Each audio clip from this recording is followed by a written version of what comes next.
Hello and welcome to Dank Souls.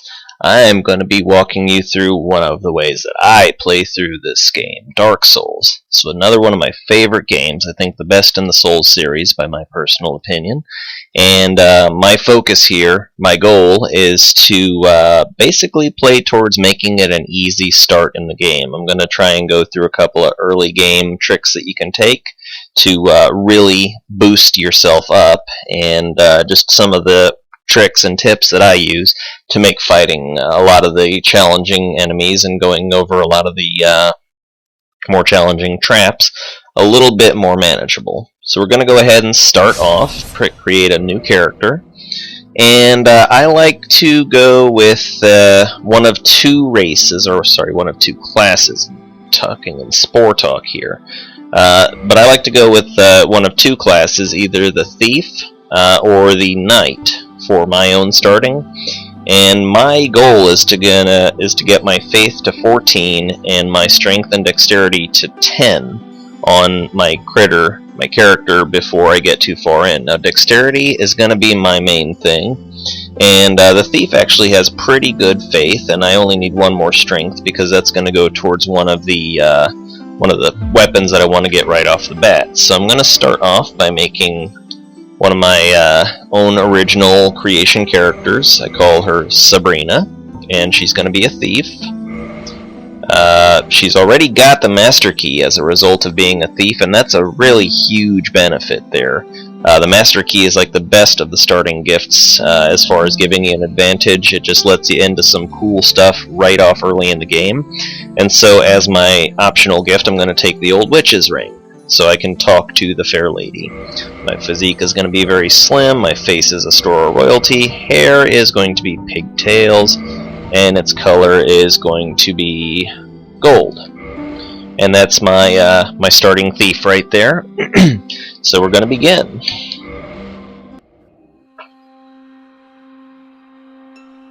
In the age of ancients, the world was unformed, shrouded by fog.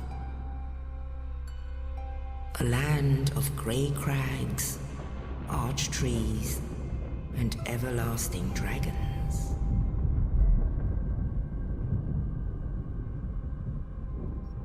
But then there was fire, and with fire came disparity. Heat and cold, life and death, and of course, light and dark.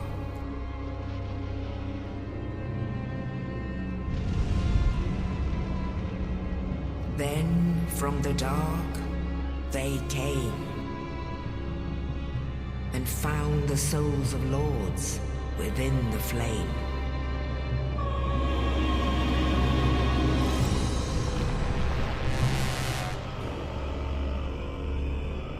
Nito, the first of the dead.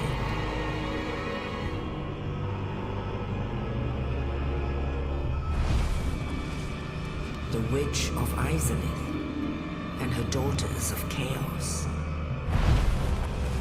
Gwyn, the Lord of Sunlight, and his faithful knights. And the furtive pygmy, so easily forgotten.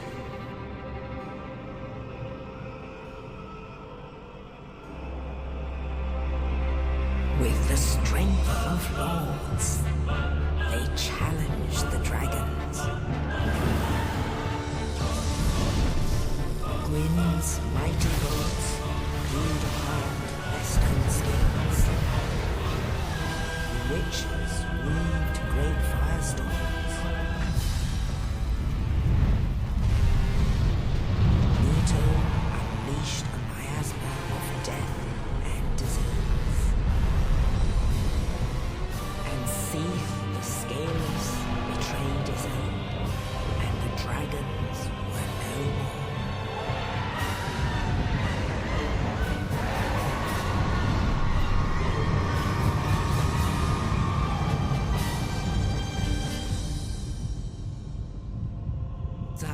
began the Age of Fire.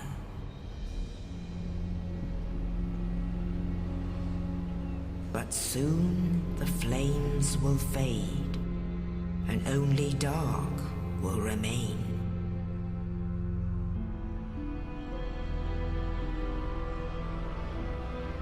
Even now, there are only embers, and man sees not light, but only endless nights. And amongst the living are seen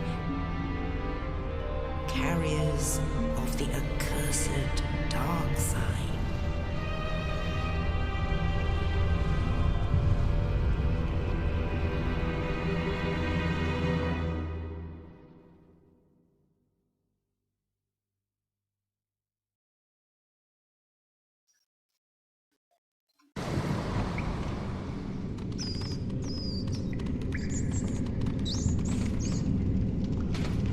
Yes, indeed. The dark sign brands the undead.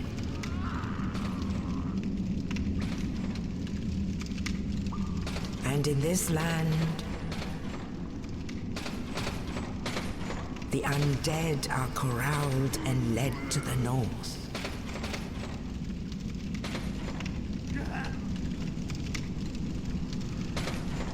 Where they are locked away to await the end of the world.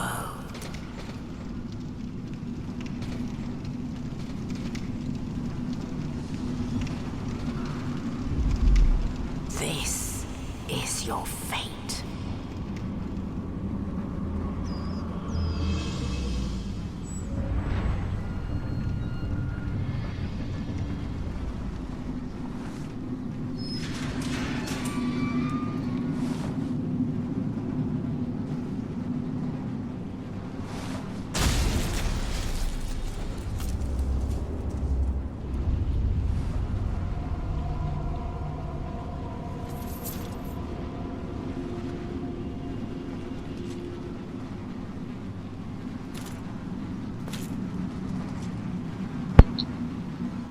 And so the game begins. Now, a moment ago when you saw that loading screen, I did not skip it at all. Okay, that's how fast this game loads on a solid-state drive. It's an amazing improvement. Again, I'm very lucky to have managed to get a solid-state drive into my computer when I was able to afford that sort of a thing better. And I highly recommend it. So, yep, this is how the game starts out. I went ahead and shut up for the cutscene, but honestly, I'm not into watching cutscenes, and probably a lot of people who have started to play this game have already sat through the cutscene, so I may not do that again. Now, you may wonder why the heck would I bother with these hollows, and the fact is that my playstyle is very aggressive, leveling up and trying to improve my weapons, and so anything that gets me a few more souls to give into the pile and to add into my early stats is something I'm going to be going for. Now, I chose the Thief class because the starting weapon is a great type of weapon for just the type of play that I do, which is as much parrying and backstabbing as possible.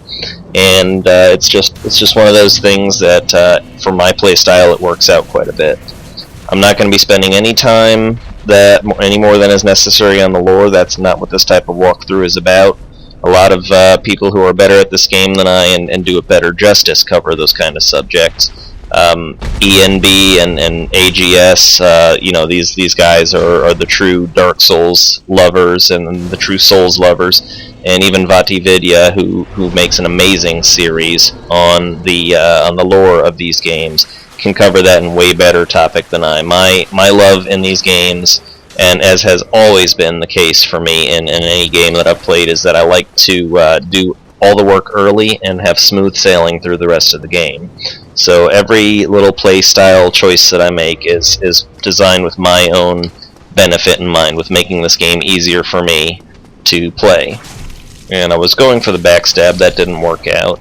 I don't think I have a problem with live commentary when I'm playing, because I just basically talk to myself a lot of the time. And me talking to myself, I'm saying more or less the same things. Running up there to let that ball break that door, or that wall open, is how this starts out. I'm just going to open this gate down here. And going to go in and talk to Oscar of Astora. Oh, you. You're no hollow. Thank goodness. I'm done for, I'm afraid. I'll die soon, then lose my sanity. I wish to ask something of you. You and I were both undead. Hear me out, will you? Sure. Regrettably, I have failed in my mission. But perhaps you can keep the torch lit. There is an old saying in my family. Thou who art undead art chosen.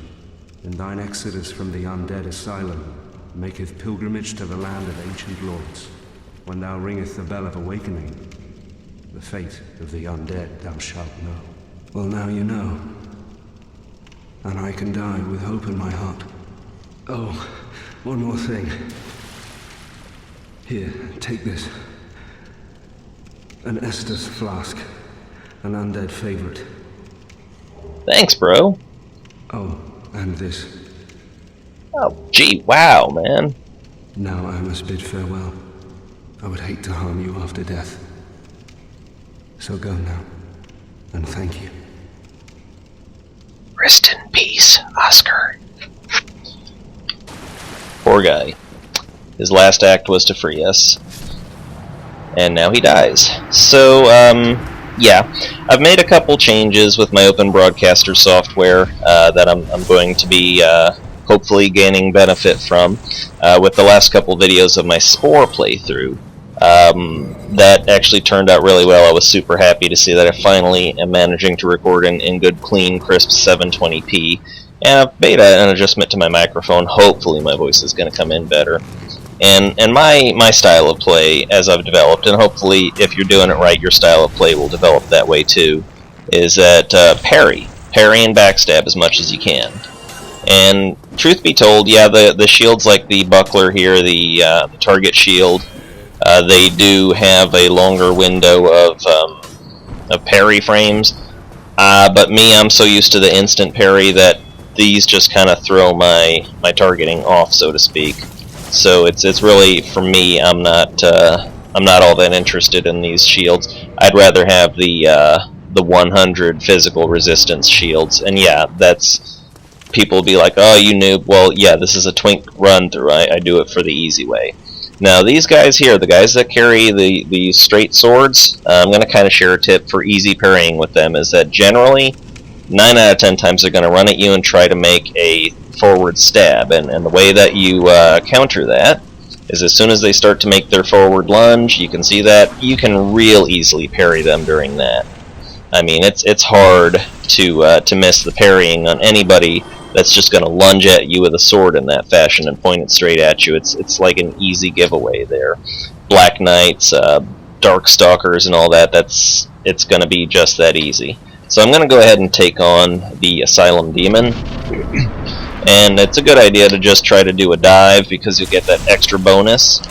And the dagger may seem a weak tool to begin with, but it's got a great bleed effect there, so if you swipe this guy up a couple times and build up your bleed effect on him, then you're going to take a sudden gash like that out of his health. And I prefer the fast rolls, that's my style of play. Dang it, this guy went and got me, so nope. Balls. Okay, I might have to focus just a little bit more. Not that much more, though. Alright, wonderful. He died. I got the Pilgrim's Key, and on I go.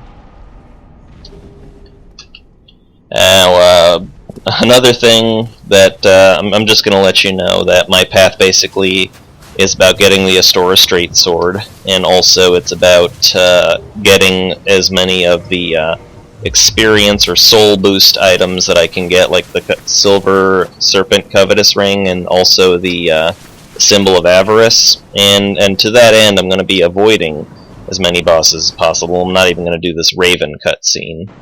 This is all about getting yourself up to speed as quickly as possible. So I'm going to go ahead, rest at the bonfire, and level up. I want my strength at 10, and if I could get my faith up to 14, that would be great. I'm not going to be able to do it here.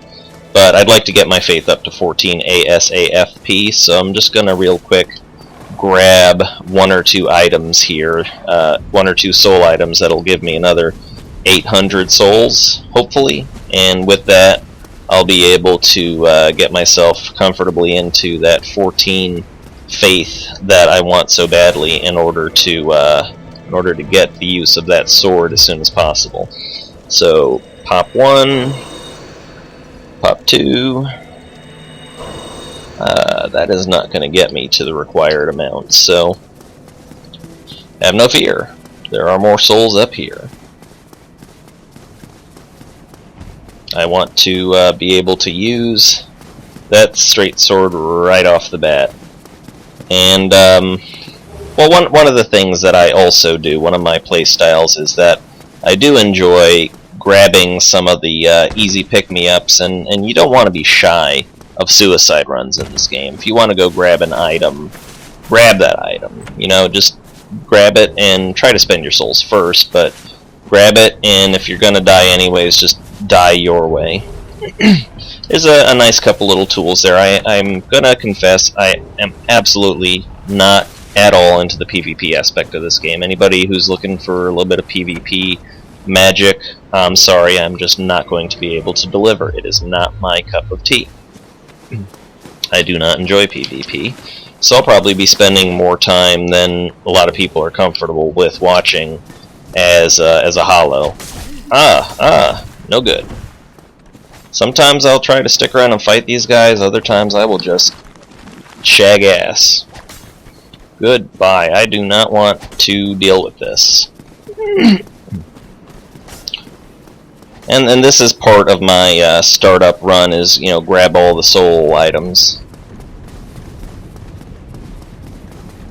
You don't want to get all the way down to the bottom of your stamina, because what'll happen there is that you'll have what's colloquially known as negative stamina, which means that you can't start running or doing anything again until it's hit a much higher point. So I think that I've gotten enough of the soul items that I can get that final point of faith that I need in order to use the Store a Straight Sword. You want 14 faith, 10 dex, and 10 strength. So that'll do me just fine right there. I've got more than enough, and you don't want to pop your soul items all at once.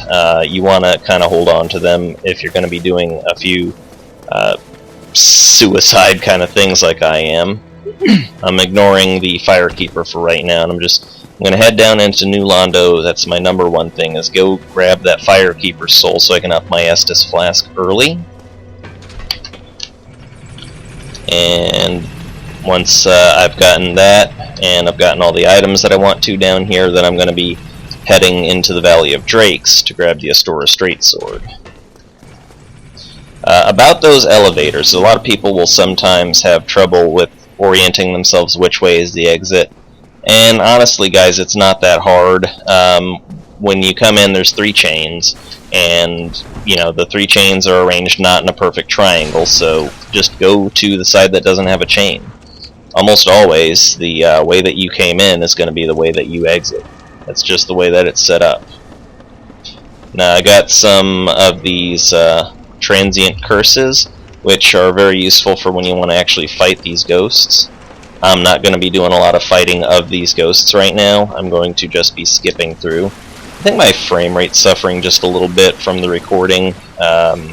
That's, you know, I'm just going to have to live with that. It's just the nature of the beast, and I got what I wanted, and I'm just going to suicide and roll. That's it. I died, I lost 97 souls. Boo-hoo. Honestly, 97 souls, if you're worried over that, you're not playing the game right. You're going to lose a lot more souls than that on much more tragic deaths, believe me. Alright, so I'm going to reinforce my Estus Flask. That's good. And I'm going to further reinforce it when I get the Firekeeper soul from up in the Undead Parish there. Making a second run down. And remember, like I said, 1, 2, 3 chains, but not one on this side. That's where you exit. One easy way to do this is just kind of back yourself up against that with a hop back. On my controller, it's the B. and then just run over it. Now last time I came down I forgot to go get this soul item here, so I'm going to grab this. The soul of a nameless soldier. I like to get it off of my hotbar because I don't want it taking up that much space. And yeah, what's-his-face of Vinheim is down there. I never use him when I'm doing this kind of a run. Yeah, that's not part of my overall game plan. And so I've used the Master Key to get into the Valley of Drakes, which is a nice area. And there's a couple items I want here. Number one is the Astora Greatsword, but also I'm going to want the Spider Shield. And the Spider Shield is an excellent starting game shield. It's really, really good for, you know, it's got 100% damage reduction, and also it's very good resistance against poison and magic, and so it's just a really useful shield, and it's a free shield. If you just nudge yourself in between the Dragon's Claws far enough to get the Astora Sword, he will not wake up. And I'm going to equip that now and see if I've still got fast roll. No, I don't, so the mask is coming off. Ooh, still not enough. Okay, he doesn't get bothered if you steal that Soul of a Proud Knight either. Okay, well, there we go, my fast roll is back. A lot of people might say, oh, the mid roll and the fat roll are just fine, you're a twink. Yeah. Yeah, that's what Dank Souls is all about, I'm twinking it. Unabashed twinking. I play the game to enjoy it. You probably noticed on the title screen that yes, I do use DS Fix. If you play it on the PC, there's no not using DS Fix. You can't enjoy this game. Oh my god, he got me. That's absolutely awful.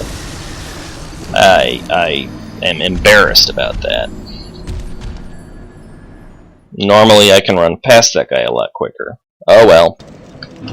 Die and die again. That's what this game's all about. Another add-on that I use, aside from DS Fix, which again, if you're playing on the PC, is mandatory if you want to enjoy the game. I also use DSC Fix, which is it's a tool that helps the connectivity to people on your friends list. If you're dropping a sign for a friend to see, then it's going to help you with connecting to their pool. And I don't consider that cheating because, honestly, I want to play this game with my friends. If I need some help, I'd rather have somebody that I know helping me out, and rather than some stranger whose connectivity is going to be questionable at best and is from God knows where in the world. The worldwide pool really doesn't help this game, and that's one of the failings of this game that I will give Dark Souls 2 all the credit in the world for it, that they really do have a much better multiplayer system, PvP co-op, it's all better. So I'll give credit where it's due. This game's peer-to-peer model really didn't work out, and I can understand, you know, FromSoft and them were it was an experimental thing for them to start this game. They had no idea it would take off as wonderfully as it did, and then the Dark Souls 2 team, to their credit, they knew that their players were going to want to do PvP and multiplayer much better and have a better matching system, so, you know, hats off. They did a good job. But, you know, that's one of the few places of credit that I'm going to give to the game. I'm going to try not to heap too much hatred onto that game, because it's all's been said and done, and everybody is going to agree or disagree, and you know, my opinion doesn't amount to much against the ocean of opinions that are out there. So here's the Spider Shield as well as the Bandit gear, and I have nothing to lose, so once again another suicide drop. And that's all the business I'm going to have down in the Valley of Drakes for right now. I think I'm just going to take this episode as far as the next bonfire. I've got the Spider Shield on, and let's see how my roll is with that. It's still great. And I even think the Spider Shield looks pretty cool, although it looks a little bit more like a tick to me. But hey, whatever. I do have the Old Witch's Ring equipped, and I'm really not interested in that.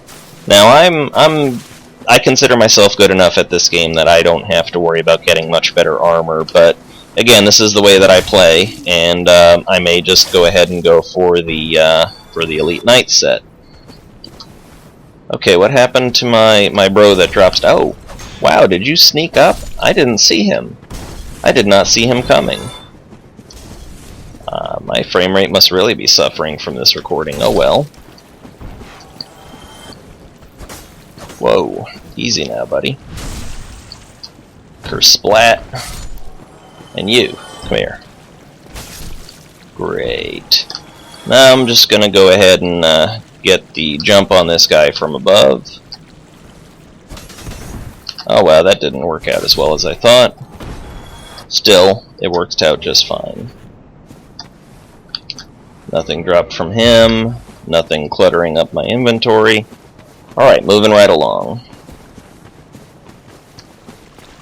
So I've got my own little tricks for dealing with various enemies here. Please never ever make the mistake, if you can help it, of assuming that you're completely safe when you're dealing with weak enemies. And that's one of the major strong points of this game, is that even the weakest of the weak will quickly overpower you if they get the numbers. So never get yourself into a situation where you're underestimating what's going on around you, because this game will surprise you in a heartbeat. You will find yourself dead to one or two hollows that you underestimated. So the start of my playthroughs usually go on a very set circuit, a very set path, where I just try and gather all the soul items that I can, and I usually pop them all at the first bonfire,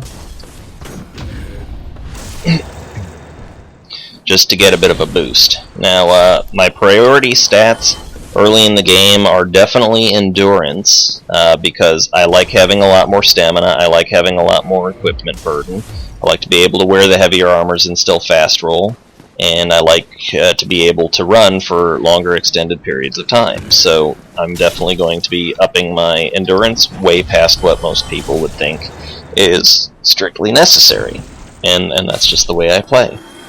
Not trying to throw a big old F you to everybody who plays their own style, but I'm sure everybody who plays this game will agree there is something to love about it. And if you are, open-minded to the fact that other people play in different ways, it all balances out. I may show a lot of skill, possibly at PvE, but you get me in PvP, and I'm probably going to crumple like a wet tissue. So it's just not going to be very pretty when I'm actually one-on-one against a player. I've won my share, I've held back my share of invaders, but I'm not good enough to even win a single Cat Covenant battle, so, go figure there.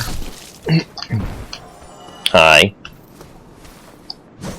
The timing is just, it's sometimes hard to get the timing on that, and I went a little early. I still managed to catch the parry frames, but as you can see, it's really just a very tricky thing, and it's easy to miss. I'm going to charge up real quick, because I fully expect that there's going to be some trouble up in this next section.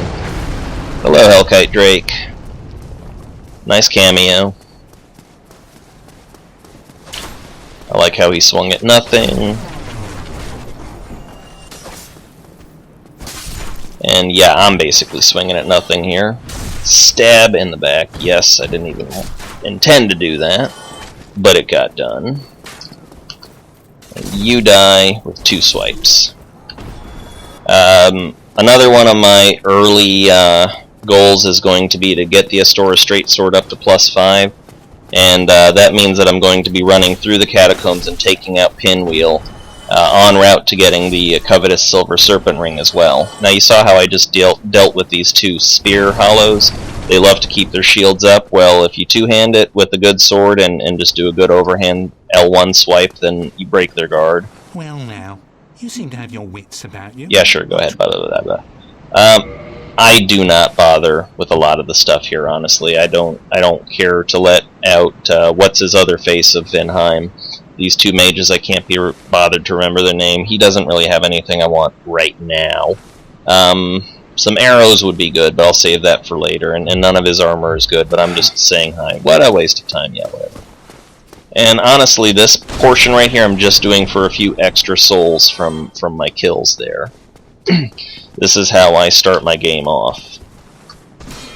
This is one of those situations where, don't get cocky, because these guys will humble you back down again. especially the Torch Hollows. You do not want to pick a fight with those guys if you're not prepared to really, do a massive amount of killing. Torch Hollows, as Epic Name Bro put it, the most dangerous game, and he's not lying. So I'm just about coming to the end of my first little segment here. Now I'm not going to put that on my bar. I'm going to put these other lesser soul items here. And surely I have more. There we go. I'm just going to go in here and pop all my soul items and level myself up before I move on to the next section of my, my master plan. Pop all the souls. So, yeah, my main tips here were how to predict the running stabs of some of the enemies that have swords and how you can easily parry those. Those are good for practicing on, because almost always they run at you, you get a little bitty step forward and parry, and you've got it, and you've got yourself a critical hit. So, that's a good way to break your teeth, so to speak, on that, to cut your teeth on the parrying. Backstabbing can be a little bit more tricky because of the fact that it doesn't always realize when you're behind someone. So you got to learn how to balance that, and even then, if you think you understand the system, it'll get you every time. So I'm just going to pump all the souls, all the levels into my endurance here. And that's going to be where I leave this for right now. This has been Dank Souls. I am Solanus Dracone, and thank you for watching.